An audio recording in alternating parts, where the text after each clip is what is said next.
How's it going, guys? It's Mr. Lo4f, and today I'm going to give the trials a go, or at least one of them.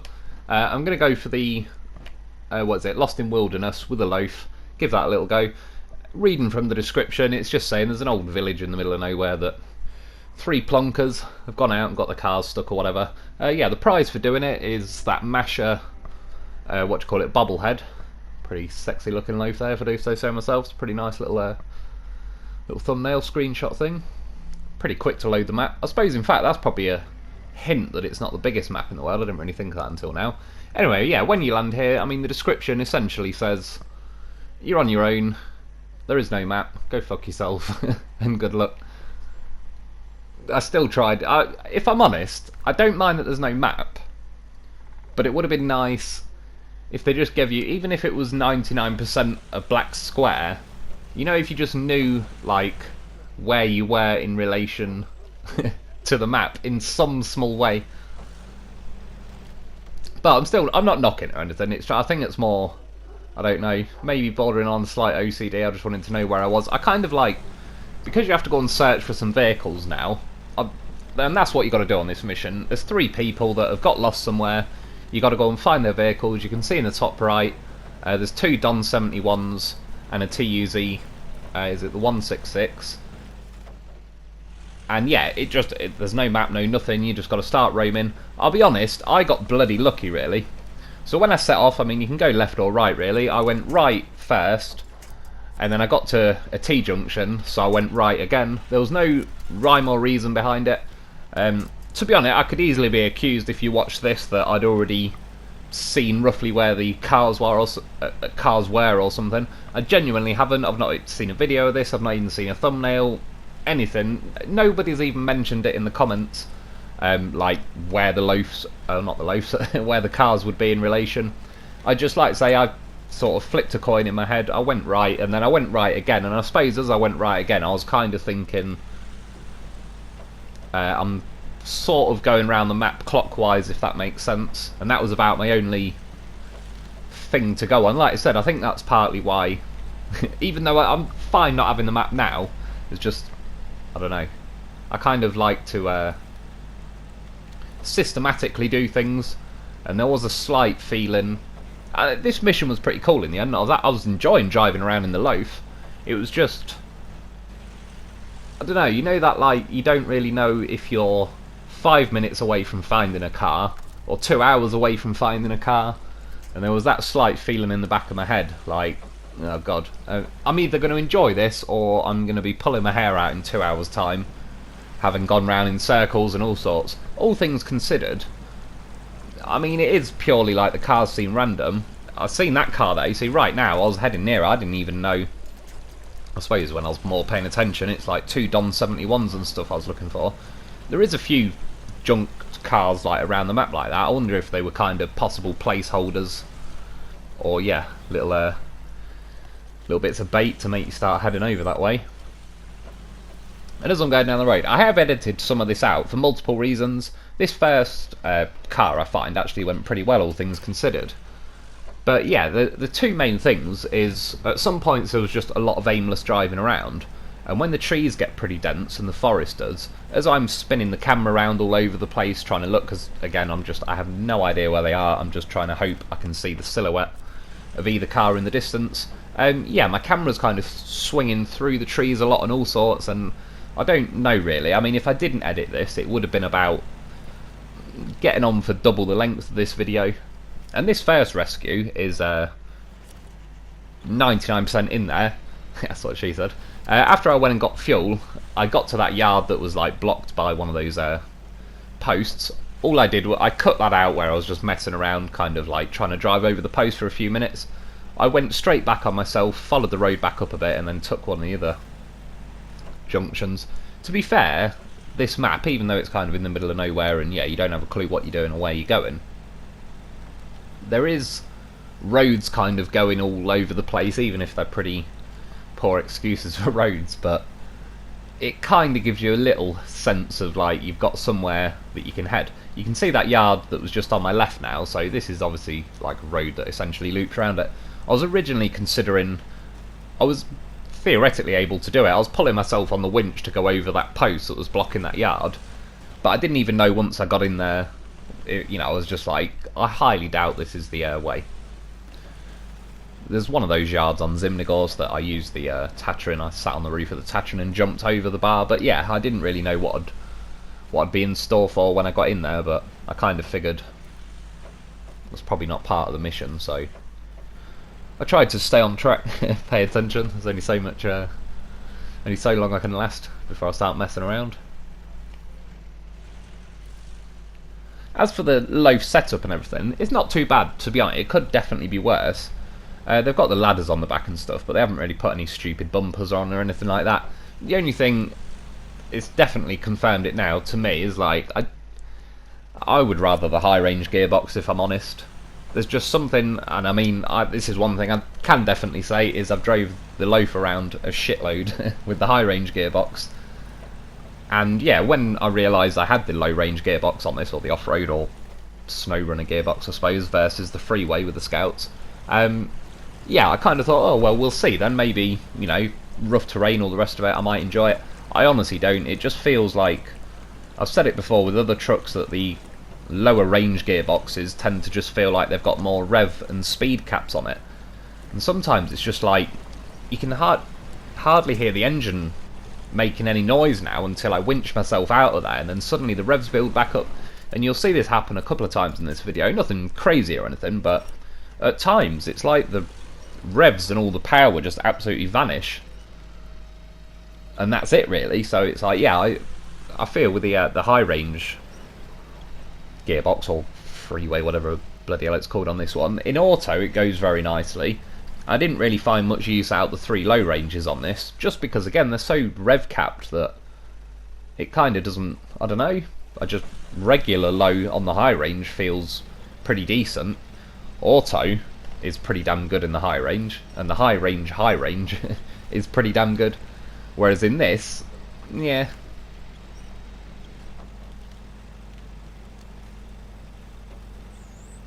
I mean, going about this far, I could easily do that, I reckon, in just auto, in first gear auto. As I said, all things considered, I mean, there's the Don 71. Found it pretty simply, and again, I was just following the roads, really, so...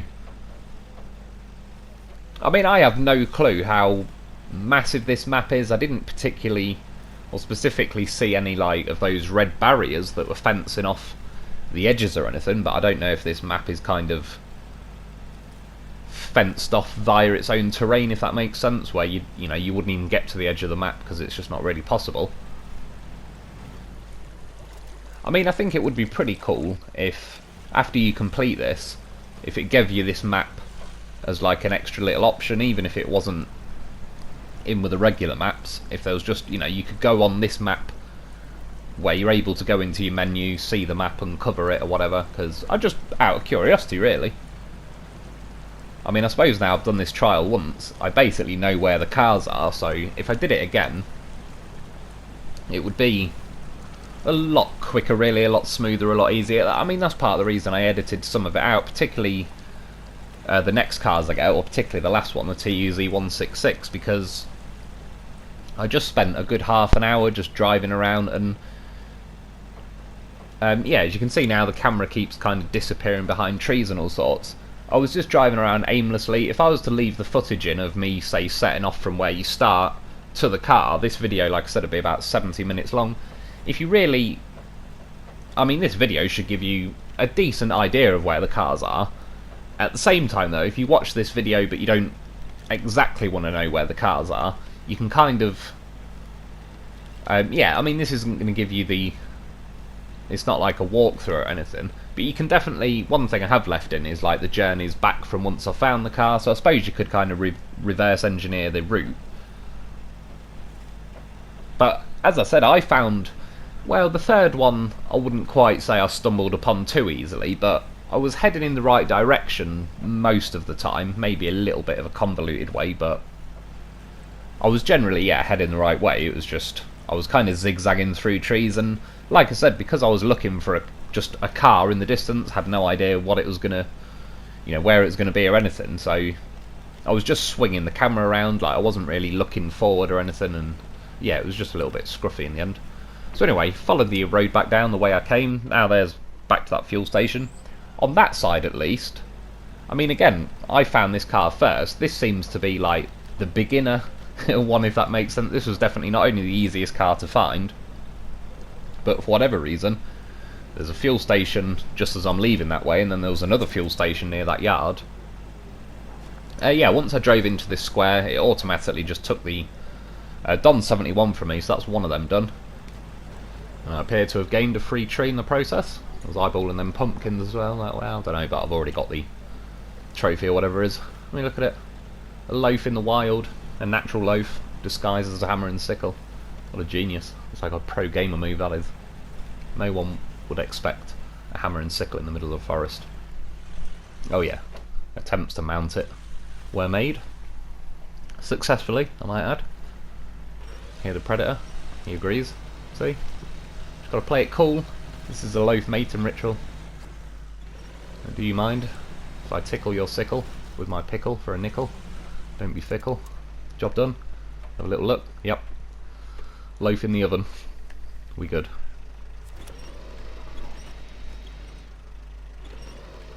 I mean, the ultimate goal. I was trying to. I was gonna try and find a way to balance on the top, but this will do.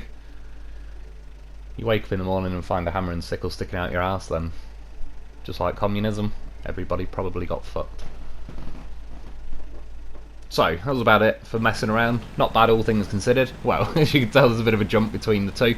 I cleaned up all the trees around the hammer and sickle. It was very disrespectful to my wild loaf. All the little trees and bushes trying to cover it. So, yeah, I uncovered it. And then I'm off. As you can see, I kind of wasted all my daylight, and then I realised around now that I can't press the map, I can't change the time of day or anything, which is another thing. Fair enough, you can't see the map. It'd be cool if there was like a button that you could just skip the daylight, or nighttime should I say. And not that I particularly dislike driving at night. Actually, much like in real life, the point between day and night is more the most awkward, because it's kind of too dark to see but too light for your headlights to really do a lot. Which I think is pretty cool that they've actually captured that quite well in the game, because in real life I've always noticed the same thing. Yeah, I mean, I'm looking for cars, so it's like doing this thing in the dark really wasn't the best idea in the world. But at the minute I can see pretty nice now. I'm kind of just following the river along. Still got my free tree.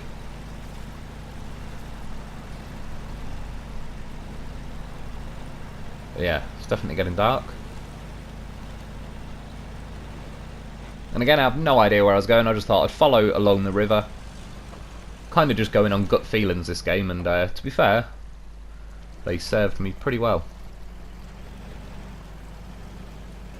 See, that's just where you hear like the revs go a bit, and it's like, I think the high range, well, I believe I've shown it many times before, jumping over all kinds of rocks. The high range just feels more punchy, like there's more there. This feels, for some reason, like it just dips the power quite a lot. And then yeah, I got to around here and I kind of realised, damn, I can't see fucking shit out of this thing. So yeah, note to self: don't waste all your daylight trying to remove bushes from a hammer and sickle in the middle of a forest. Who knew? I mean, where else would you even go for this kind of advice? Yeah, I basically just turned around. I attempted to go over those rocks that are ahead of me, but I was getting over them just fine. I just realised that I really don't think that's the way, and I headed backwards, started crossing over this river. Again, daylight would have been optional, preferable at the minute, so I could have seen. I wasn't sure if there was an actual road once I got over here. And again, just nah. I honestly put this down to the gearbox over the loaf. And again, I think I've showed it plenty of times on various videos that yeah, loaf goes gallop. To be honest, after I finished this mission, I went on Imandra and what other map? Drowned Lands. I went on something else as well and just went for a little lap with my loafs with a high range gearbox, and yeah, it felt a lot better, a lot quicker than this. And I went on Drowned Lands as well. I'd say it had a pretty similar feel of terrain and everything else. But anyway, we got across the river. There is a little bit of nighttime driving here, but as you'll see soon, I yeah, parked her up for a little bit. Let the sun rise.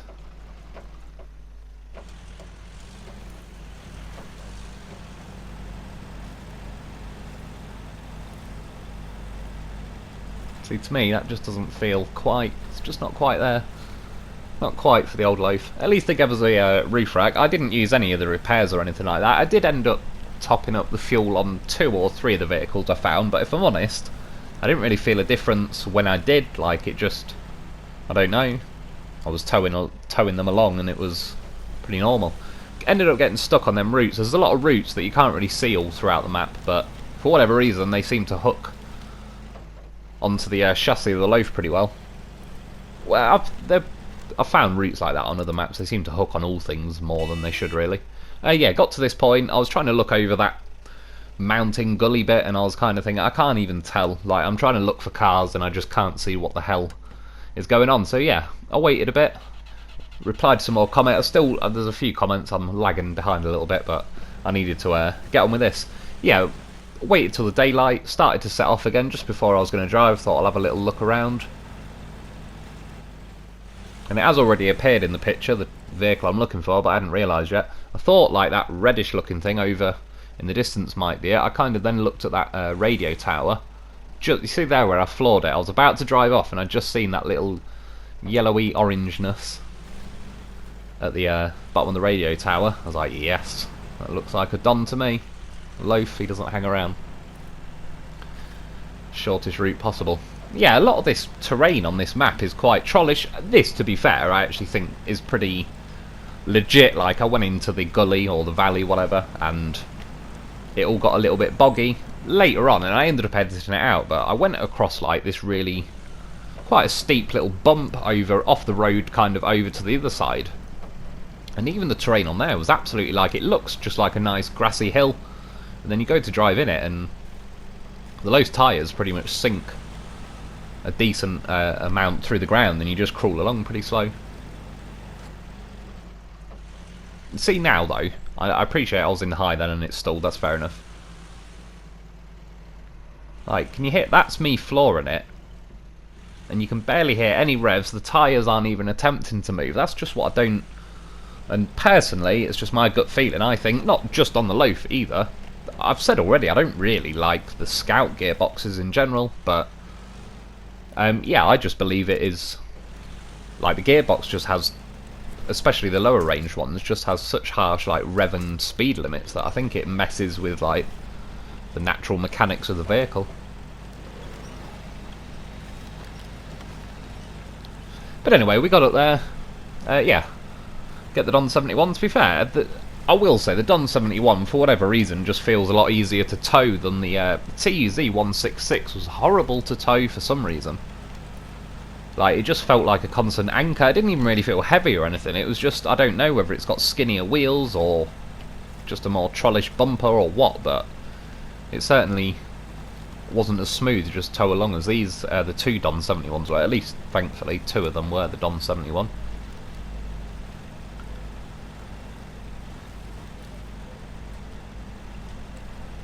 And yeah, I assume now this is the right hand side of, like, I assume that gully carries on quite a long way.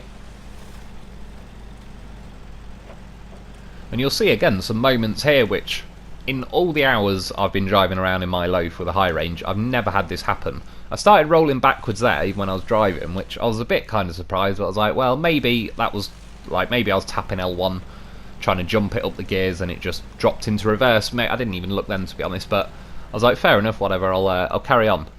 Then it just did it again, where all the power dies and I start rolling back down the hill.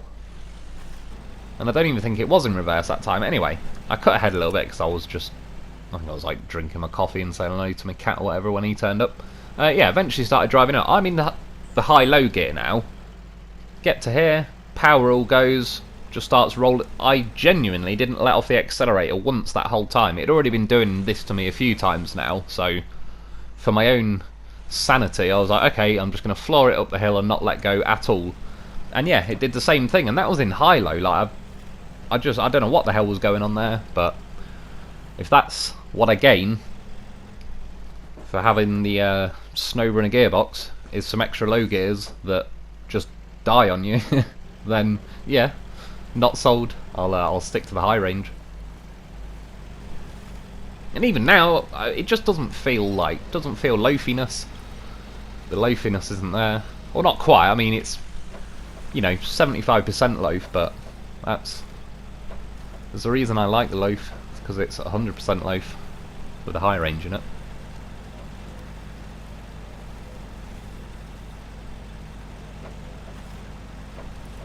As you can see as well, because I've got this bloody tree stuck in my route. Normally, I'm a fan of bushes to the face, but this time, I mean, Jesus Christ, there's some dusty bush. Yeah, it just keeps generating dust flying off it, so I'm trying to drive along. We've got that to contend with as well. Got to this river, I was kind of and ahhing. I was originally going to go left and start driving down there, but then I was like, nah. I'm just about as lost as anybody else, by the way, if you're wondering where the hell have I managed to make it to now. I mean, it's anyone's guess. The other thing is, though, because I've got no map to show you, or I've not even got any map to see myself, I can't even say where I am in relation to anything. The only thing I can say I'm in relation to is, you can see the yellow box on my screen, which is where I've got to get these cars to. So that's where I originally started from, which, to be fair, is enough. As long as you find the vehicles, you can soon kind of just aim and blag your own way back to the start. Cutting across here, the current on the river stopped me the first time. I hit it in reverse, went for another go, and we made it. Good old horse of a vehicle. Squeezed his way through. I mean, another nice thing, I suppose, even though I prefer the advanced winch in general on this game and on this loaf, they've given us the autonomous winch, so even if you do roll over or whatever, yeah, it's not game over. Which is good, because it'd be pretty annoying if you managed to get like 2 and almost 3 of these vehicles done and then you rolled and then you had to restart or something. So all things considered, yeah, I'll take the autonomous. So I believe I'm driving back along the beach that I was driving down earlier. However, I'm now swerving off and taking a different road, different shortcut. Every time you see me just stopping there and beeping the horn, I'm basically saving the footage. But on my PlayStation, it saves for like the last 15 minutes basically, so I have to save less than every 15 minutes, otherwise it'll start cutting it away, I suppose.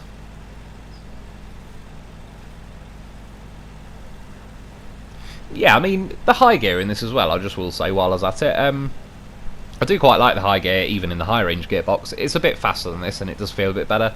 All things considered though, most of the time, unless you're going up a seriously steep hill, it wasn't too bad.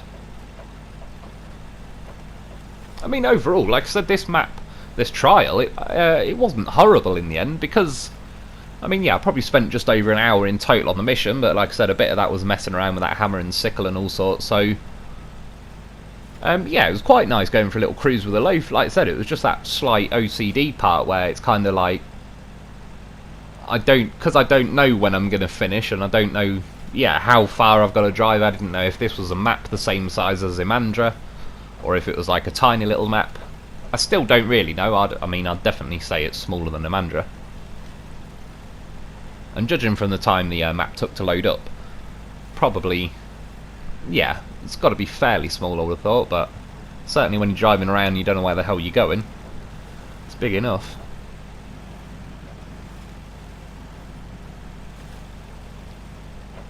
And yeah, because of that bloody tree sticking out my head, I'm in like a perpetual cloud of dust.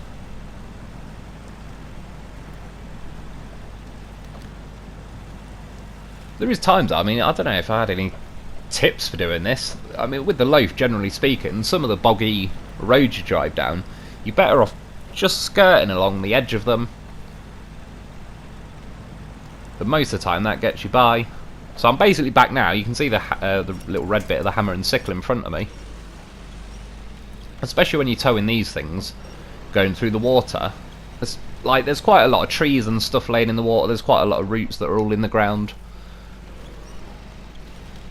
Which, if it was me, personally, I would tone that down a bit, because most of the time it was a relatively nice drive. But every now and then when you got caught on like roots on the floor, it wasn't annoying, but it was just like, oh, inevitable. It's like, okay, get my winch out, winch to that tree over there, winch, and that's it. And then you back off again, so it's kind of like, just, yeah, irrelevant, kind of needless little interruptions to your little mission, what you're doing and everything. Anyway, back into this so-called village. At least the houses, like, they've got Sky TV. Lucky bastards. Yeah, at least the houses look a little bit more normal size on this one. Sometimes you drive around these Russian maps and it's like, really? Is that a house? It's more like a dog kennel.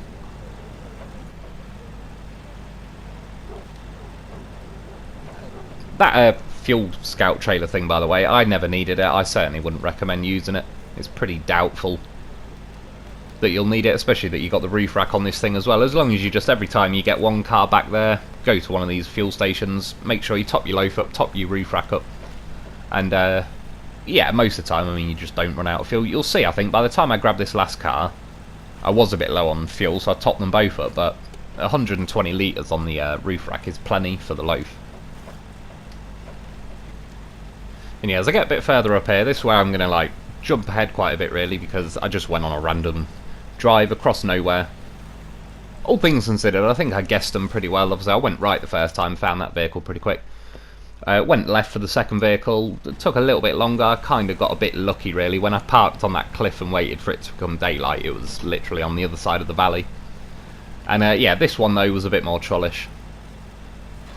Not necessarily trolley. It wasn't a horrible drive or anything. I wouldn't say I found it immediately, but I was kind of heading in the right direction. I was just kind of zigzagging across the landscape to head that way.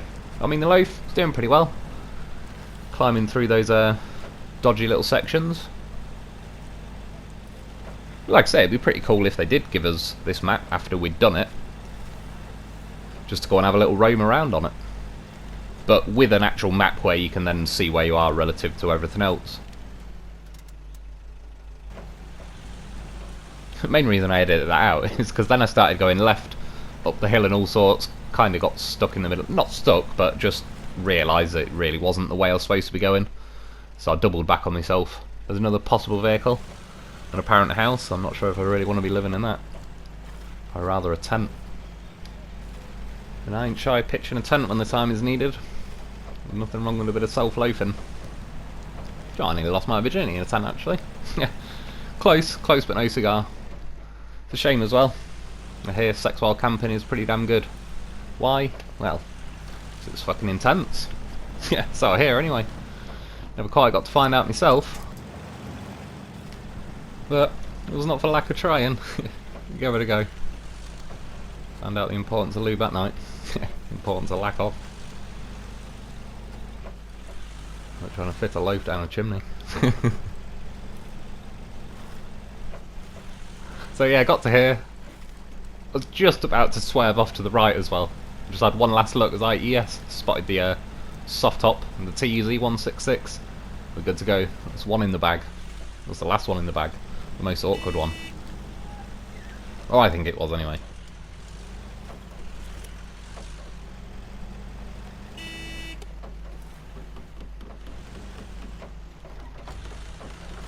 Goddamn tree stumps. One day, I hope they just add something that I can rip tree stumps out of the ground with. I'll go around every map and clear every goddamn tree stump I can find. I dislike tree stumps even more than rocks. I remember them back in Mudra. Didn't like them then either. Although am I just tripping thinking about it, but were you able to rip the stumps out the ground, or some of them? Or am I... no, I don't know. Kind of have a memory of doing such a thing, but can't really think what game it would have been on if it wasn't SnowRunner, or Mudrunner even. So basically, as I'm driving along here, you can see this big swamp. About 15-20 minutes prior to this, I'd cut across the swamp from kind of left to right, a lot further up the swamp though, where you could see earlier. That's kind of why I'm trying to jump back over now, because I know roughly over the other side of here, there's more roads that slowly loop their way round back to the beginning. Got up to about here though, seeing that rock in the way, I was like, even if I could turn right now, the TUZ was going to snag on the tree, and I just thought, before I even go there and drive myself mad trying, I'll just try and cut along the edge of the swamp, see if there's a little bit of an easier way to cut across earlier, like a bit further down. And this was where it's not the end of the world. It wasn't particularly stressing me out or anything, but yeah, just the TUZ seemed a lot more awkward to drag its way back through here. Like, I don't know. I mean, I towed that Don 71 up the hill, even when the Lo4f was being a bit weird with the power that was just cutting out, but trying to get that TUZ even up that relatively small hill, it really wasn't liking it at all. And as you can see as well, I've turned the TUZ round the right way, so just in case, I thought myself, like I was winching it backwards before, and I thought maybe it's just being a bit awkward and trying to resist, yeah, resist me towing it because I'm towing it backwards, but turned it round, put fuel in it, and it's still not having it. And when I got back to this point, I know I was laughing then, because when I originally jumped ahead quite a bit earlier, like just in front of like where I skipped ahead, it was like all this with those beehives to my right and all sorts. You can see my tyre tracks where I came through here originally, so I was kind of close, heading the right way, but then I suppose after I drove past those beehive things, I kind of started heading left across the map quite a bit, whereas the TUZ was probably like directly in line with where I was looking just then. Oh yeah, one last stop to save the footage, sank in the mud again. That's why there's a little cut there just to jump ahead, because yeah, this end was definitely a lot more trollish, I would say. And like I said, the order I found the vehicles kind of felt like beginner, medium and difficult. This one was definitely the most awkward.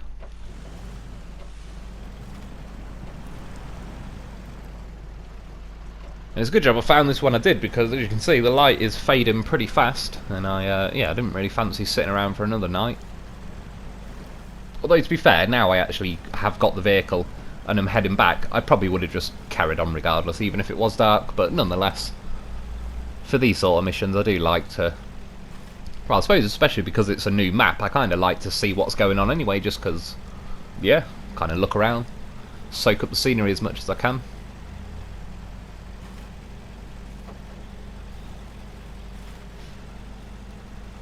I mean, to be fair, the Lo4f's still motoring on pretty well, but I do still think this TUZ is just a bit awkward.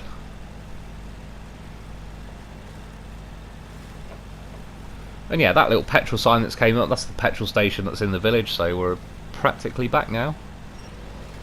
So overall, I think a pretty decent mission. There's a few things I'd change, one being the gearbox, second being that you could change it to daytime would be nice.